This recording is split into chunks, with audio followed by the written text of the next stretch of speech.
Hello friends, welcome back to Arya recipes. ഇത് നമ്മൾ ഉണ്ടാക്കാൻ പോകുന്നത് വളരെ ടേസ്റ്റി ആയിട്ടുള്ള കൊഴുക്കട്ടയാണ്. അപ്പോൾ ഈ രീതിയിൽ കൊഴുക്കട്ട തയ്യാറാക്കുകയാണെങ്കിൽ വളരെ എളുപ്പമാണ്. അതേമാതിരി നല്ല സോഫ്റ്റ് ആയിട്ടുള്ള പഞ്ഞി പോലെയുള്ള കൊഴുക്കട്ടയാണ് നമ്മൾ തയ്യാറാക്കിയിരിക്കുന്നത്. നമ്മൾ രാവിലെയൊക്കെ ഉണ്ടാക്കുകയാണെങ്കിൽ വൈകിട്ട് വരെ നല്ല സോഫ്റ്റ് ആയിട്ടിരിക്കും, അതേമാതിരി ടേസ്റ്റും ഉണ്ട്. അപ്പോൾ നമുക്ക് ഈ കൊഴുക്കട്ട എങ്ങനെ തയ്യാറാക്കിയത് നോക്കാം. ഞാൻ ഇതേ ഗ്ലാസ്സിൽ 2 ഗ്ലാസ് അരിപ്പൊടിയാണ് എടുത്തിരിക്കുന്നത്, അപ്പത്തിനൊക്കെ ഉള്ള അരിപ്പൊടി. അപ്പോൾ വറുത്ത അരിപ്പൊടിയാണ്. അപ്പോൾ തരിതരിപ്പുള്ള അരിപ്പൊടി എടുക്കരുത്. അപ്പോൾ ഞാൻ ഇതൊന്ന് ഒരു 1/4 ഭാഗത്തോളം ഒന്ന് ബൗളിലേക്ക് മാറ്റുകയാണ്. ഒരു 6 സ്പൂണോളം അരിപ്പൊടി ഒരു ബൗളിലേക്ക് എടുത്തിട്ടുണ്ട്. ഇതൊന്ന് കലക്കി എടുക്കാനാണ്. അപ്പോൾ ഈ പൊടി നമുക്ക് മാറ്റി വയ്ക്കാം. ഈ അരിപ്പൊടി നമുക്കൊന്ന് കലക്കിയെടുക്കണം. നമ്മൾ അരിപ്പൊടി എടുത്താൽ അതേ ഗ്ലാസ്സിലാണ് ഞാൻ 1 ഗ്ലാസ് വെള്ളം എടുത്തിരിക്കുന്നത്. നമുക്ക് കുറേശ്ശെ ഒഴിച്ച് കൊടുത്ത് ഒന്ന് കലക്കിയെടുക്കാം. അപ്പോൾ കട്ടയൊന്നും ഇല്ലാതെ നല്ല ലൂസാക്കി കലക്കിയെടുക്കണം. അപ്പോൾ നല്ലോണം ഒന്ന് മിക്സാക്കി എടുക്കുകയാണ്. അപ്പോൾ ഇതേ രൂപത്തിൽ നമുക്ക് കലക്കിയെടുക്കണം. കട്ടയൊന്നും ഇല്ലാതെ നല്ലോണം മിക്സായി കിട്ടിയിട്ടുണ്ട്. ഞാനൊരു പാൻ അടുപ്പത്ത് വെച്ചിട്ടുണ്ട്. അതിലേക്ക് 2.5 ഗ്ലാസ് വെള്ളം ഒഴിച്ച് കൊടുക്കുകയാണ്. അപ്പോൾ 2 ഗ്ലാസ് പൊടിയാണ് ഇതേ ഗ്ലാസ്സിൽ എടുത്തിരിക്കുന്നത്. അപ്പോൾ 2.5 ഗ്ലാസ് വെള്ളം ഒഴിച്ച് കൊടുത്തിട്ടുണ്ട്. ഇനി അതിലേക്ക് നമുക്ക് ആവശ്യത്തിന് അല്പം ഉപ്പ് ചേർത്ത് കൊടുക്കുകയാണ്. ഇനി അതിലേക്ക് 1/2 സ്പൂണോളം നെയ്യ് ചേർത്ത് കൊടുക്കുകയാണ്. നെയ്യ് ചേർത്ത് കൊടുക്കുമ്പോൾ നല്ല സോഫ്റ്റ് ആവും, അതേമാതിരി ടേസ്റ്റും ഉണ്ടാവും. വെള്ളം നല്ലോണം ഒന്ന് തിളക്കട്ടെ. അപ്പോൾ വെള്ളം തിളച്ച് തുടങ്ങിയിട്ടുണ്ട്. അപ്പോൾ നമുക്ക് കലക്കി വെച്ച മാവ് കുറേശ്ശെ ഒഴിച്ച് ഇളക്കി കൊടുത്തുകൊണ്ടിരിക്കുക. അപ്പോൾ അല്ലെങ്കിൽ മാവ് കട്ട പിടിക്കും. അപ്പോൾ മാവ് ഒഴിച്ച് കൊടുത്തിട്ടുണ്ട്. നമുക്ക് ഇളക്കി കൊടുത്തുകൊണ്ടിരിക്കണം. അപ്പോൾ നമുക്ക് ഇളക്കണതിനനുസരിച്ച് കുറുകി കിട്ടും. അപ്പോൾ മാവൊക്കെ കുറുകി വന്നിട്ടുണ്ട്, കട്ടയൊന്നും പിടിച്ചിട്ടില്ല. ഇനി ഞാൻ ഗ്യാസ് ഓഫാക്കുകയാണ്. ഇനി നമുക്ക് ഈ മാവിലേക്ക് നമ്മൾ മാറ്റി വെച്ച അരിപ്പൊടി കുറേശ്ശെയായിട്ട് ചേർത്ത് കൊടുത്ത് ഇളക്കി കൊടുത്തുകൊണ്ടിരിക്കുക. അപ്പോൾ ഈ പൊടിയൊക്കെ ഈ മാവിലൊന്ന് മിക്സാക്കി കിട്ടണം. ഇതേ രീതിയിൽ നമുക്ക് ഇടിയപ്പം ഉണ്ടാക്കിയെടുക്കാം. അപ്പോൾ നല്ല സോഫ്റ്റ് നല്ല ആയിട്ടുള്ള ഇടിയപ്പം ഉണ്ടാക്കാൻ പറ്റും. അപ്പോൾ ഈ രീതിയിൽ നിങ്ങൾ ഉണ്ടാക്കിയിട്ടില്ലെങ്കിൽ ഇതേമാതിരി ഉണ്ടാക്കി നോക്കുക. അപ്പോൾ ഈ മാവൊക്കെ നല്ലോണം ഒന്ന് മിക്സാക്കി എടുത്തിട്ടുണ്ട്.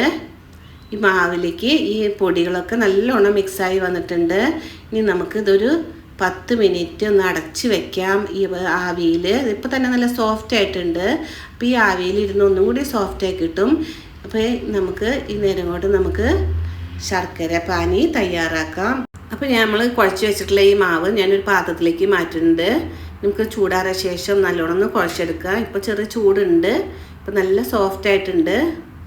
ഇനി ഞാൻ അത് ഗ്യാസ് ഓൺ ആക്കിയിട്ടുണ്ട്. അതേ പാനിലേക്ക് തന്നെ 2 കപ്പ് 1/2 കപ്പ് വീതം 2 കപ്പ് ശർക്കര പൊടിച്ചത് ചേർത്ത് കൊടുത്തിട്ടുണ്ട്. കല്ലും മണ്ണൊന്നും ഇല്ലാത്ത ശർക്കര പൊടി ചേർത്ത് കൊടുത്തിട്ടുണ്ട്. ഇനി ഇതിലേക്ക് ഞാൻ 1.5 ഗ്ലാസ് വെള്ളം ഒഴിച്ച് കൊടുക്കുകയാണ്. അപ്പോൾ ഈ ശർക്കരയൊക്കെ ഒന്ന് അലിഞ്ഞ് കിട്ടണം. അപ്പോൾ വെള്ളമൊക്കെ തിളച്ച് ശർക്കരയൊക്കെ നല്ലോണം മെൽറ്റായി കിട്ടിയിട്ടുണ്ട്. അപ്പോൾ വെള്ളമൊക്കെ ഒന്ന് ചെറുതായി ഒന്ന് വറ്റിയിട്ടുമുണ്ട്. അപ്പോൾ ഞാൻ അതിലേക്ക് ഇതേ ബൗളിൽ 1.5 ബൗള് ചിരകിയ നാളികേരം ചേർത്ത് കൊടുത്തിട്ടുണ്ട്. ഇപ്പോൾ ഈ വെള്ളമൊക്കെ ഒന്ന് ഇത് വറ്റി കിട്ടണം. ഇനി അതിലേക്ക് ഒരു 1/2 സ്പൂണോളം ജീരകം പൊടിച്ചതും 1/2 സ്പൂണോളം ഏലക്കായ പൊടിച്ചതും കൂടി ചേർത്ത് കൊടുത്തിട്ടുണ്ട്. നമുക്ക് 1/2 സ്പൂണോളം നെയ്യ് കൂടി ചേർത്ത് കൊടുക്കാം.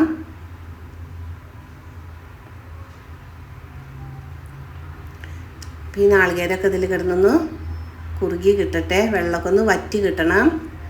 അപ്പോൾ ഈ മധുരം ഒന്ന് ബാലൻസ് ചെയ്യാനായിട്ട് ഒരു നുള്ളോ അല്ലെങ്കിൽ 2 നുള്ള് ഉപ്പ് പൊടി കൂടിയും ചേർത്ത് കൊടുത്തിട്ടുണ്ട്. ഒരു നുള്ള് ഉപ്പ് പൊടി ചേർത്താൽ മതി, ഉപ്പ് പൊടി ഒന്നും കൂടരുത്.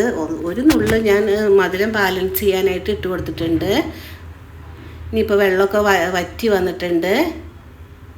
അപ്പോൾ നല്ലോണം വെള്ളമൊക്കെ വറ്റി വന്നിട്ടൊന്ന് ചെറുതായി ഒന്ന് ചൂടാറിയ ശേഷം നമുക്ക് ചെറിയ ഇതേമാതിരി കുഞ്ഞ് ബോൾസുകളാക്കി ഉരുട്ടി വയ്ക്കാം. അപ്പോൾ നമുക്ക് ഉണ്ടാക്കാൻ സൗകര്യമാണ്.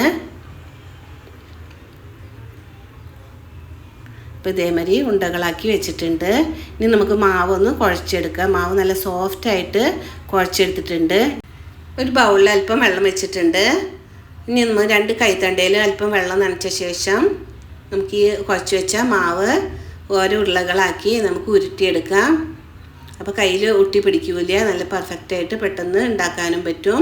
അതിന് നടുക്കിലൊരു ചെറുതായിട്ടൊരു തുളച്ച ശേഷം ഇതേമാതിരി ഒന്ന് ചുറ്റിച്ച് കൊടുത്ത ശേഷം നമ്മൾ നേരത്തെ ഉരുട്ടി വെച്ച ശർക്കരയും നാളികേരയും കൂട്ടിയിട്ടുള്ള ഉരുട്ടി വെച്ചത് നമുക്ക് ഇതിൻ്റെ നടുക്കിൽ വെച്ചൊന്ന് ഫില്ല് ചെയ്യാം. അപ്പോൾ നമുക്ക് വളരെ എളുപ്പത്തിൽ നമുക്ക് ഇതേമാതിരി എടുക്കാം. ചെറിയ സ്ക്രാച്ചൊക്കെ ഉണ്ടെങ്കിൽ നമുക്ക് അല്പം വെള്ളമൊന്ന് തൊട്ട് ശേഷം നമുക്ക് ഉരുട്ടിയെടുത്താൽ മതി. അപ്പോൾ വളരെ എളുപ്പത്തിൽ എത്ര എണ്ണം വേണമെങ്കിലും നമുക്ക് പെട്ടെന്ന് ഉണ്ടാക്കിയെടുക്കാൻ പറ്റും. നല്ല സോഫ്റ്റ് ആയിട്ടുള്ള മാവും ആയിട്ടുണ്ട്. അതേമാതിരി നല്ല സോഫ്റ്റ് ആയിട്ടുള്ള പെർഫെക്റ്റ് ആയിട്ടുള്ള ഉണ്ടയാണ് നമുക്ക് കിട്ടുന്നത്. നമ്മൾ ഉരുട്ടി ഉണ്ടകളൊക്കെ റെഡി ആയിട്ടുണ്ട്. അപ്പോൾ 2 ഗ്ലാസ് അരിപ്പൊടിക്ക് നമുക്ക് 17 ഉണ്ടയാണ് ഉണ്ടാക്കിയിരിക്കുന്നത്. ഇനി ഞാനൊരു ഇഡ്ഡലി പാത്രം അടുപ്പത്ത് വെച്ചിട്ടുണ്ട്, അതിൽ ആവിത്തട്ടും ഉണ്ട്.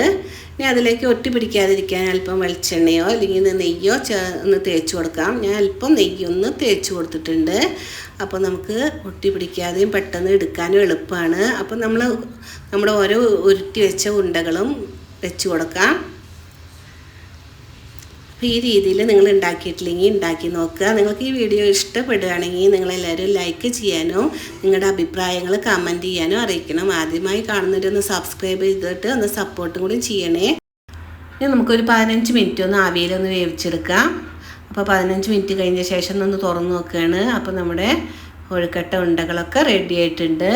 അപ്പം നമുക്ക് ഈ ആവി പോയ ശേഷം നമുക്ക് ഓരോന്നായിട്ട് എടുക്കാം. അപ്പോൾ ഈ ആവിയിലിരുന്ന് ഒന്നുകൂടി ഒന്ന് സോഫ്റ്റായി കിട്ടും, ഉറച്ചും കിട്ടും ചെയ്യും.